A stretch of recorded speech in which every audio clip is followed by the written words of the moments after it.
الرحمن الرحیم۔ السلام علیکم۔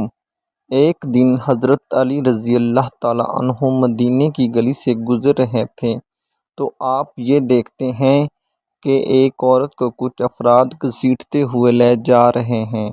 وہ عورت خوف سے کانپ رہی تھی اور مرد حضرات اسے گھسیٹتے ہوئے لے جا رہے تھے۔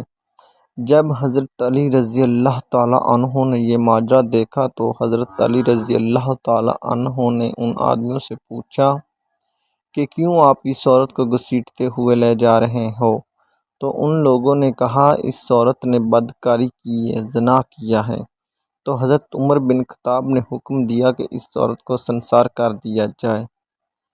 تو جب حضرت علی رضی اللہ تعالیٰ عنہ نے ان لوگوں کی بات سنی تو آپ علیہ السلام نے اس عورت کو ان لوگوں کے ہاتھوں سے چھڑایا اور پھر کہا کہ چلے جاؤ اب یہاں سے۔ وہ لوگ چلے گئے اور پھر حضرت عمر بن خطاب رضی اللہ تعالیٰ عنہ کے پاس گئے اور انہیں بتایا کہ آپ علیہ السلام نے جس عورت کو ہمیں سنسار کرنے کے لیے بھیجا تھا وہ حضرت علی رضی اللہ تعالیٰ عنہ نے کام روک دیا ہے اور وہ عورت ہم سے چھڑا لی ہے اور ہمیں ڈانٹا بھی اور بھاگ جانے کو کہا ہے۔ یہاں پر بات سمجھنے والی ہے لوگوں کے حضرت عمر بن خطاب رضی اللہ تعالیٰ عنہ کی نظروں میں ان کی جو جگہ ہے یہاں سے یہ بات واضح ہوتی ہے۔ تو حضرت عمر بن خطاب رضی اللہ تعالیٰ عنہ نے فرمایا کہ اے لوگوں کہ حضرت علی رضی اللہ تعالیٰ عنہ کو کسی بات کی خبر معلوم ہوگی جس کی وجہ سے انہوں نے یہ کام کیا ہے جس سے ہم لوگ بے خبر ہیں۔ وہ جانتے تھے کہ حضرت علی رضی اللہ تعالیٰ عنہ کا مقام کیا ہے۔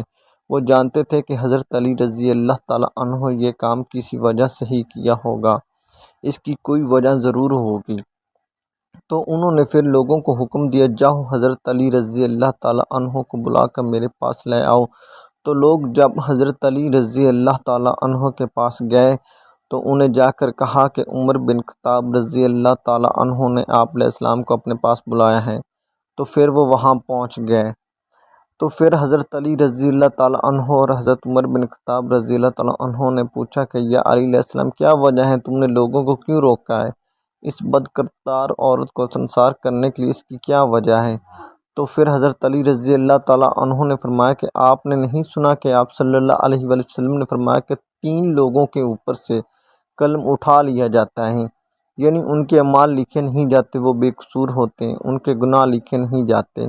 ایک وہ آدمی جو سو رہا ہو یہاں تک کہ وہ بیدار ہو جائے، دوسرا وہ جو نابالغ ہو یہاں تک کہ بالغ ہو جائے، تیسرا وہ شخص جو ہوش میں نہ ہو اور دیوانہ درویش ہو۔